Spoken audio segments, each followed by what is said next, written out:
I was born in the early 1950s in rural Jamaica in the Parish of St. James, Montego Bay being its capital. At that time, Jamaica was under British system of government. Our educational, economic, social, and civil norms were inherently British. Life was very laid back. As a child, life was simply uncomplicated. Children had daily chores like feeding the chickens, taking the goats to fresh pastures in the mornings, and bringing them back home in the evenings. Getting wood for the fires that our parents used to cook with. We had open fires then. No ovens, no electricity at that time. We would always have breakfast in the mornings.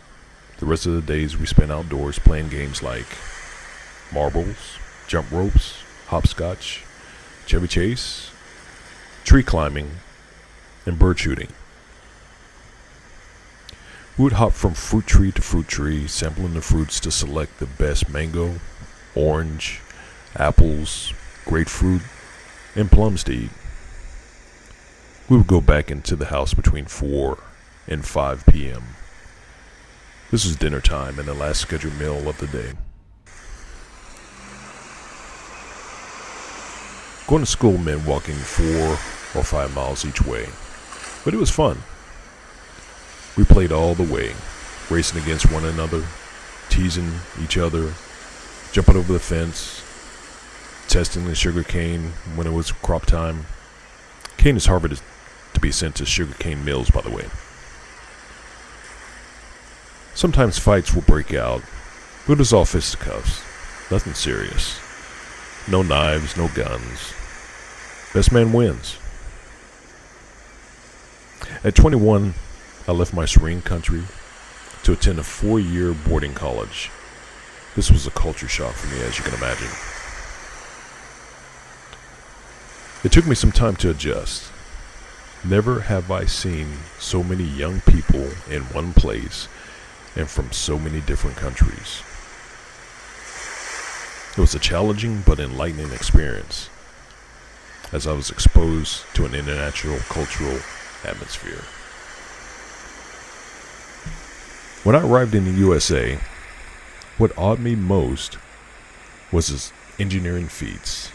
The massive buildings, grand highways, hanging bridges, and of course subways. I thought I would never be able to navigate my way around independently, ever. Another thing that impacted me was that age was never a barrier to achieving one's goals or improving oneself in the United States. Here's an example. I went back to school when I was 45 years old, graduated with a nursing degree when I was 50, and worked as a registered nurse for almost 20 years. That's impressive. This was a life of changing experience working in this noble profession.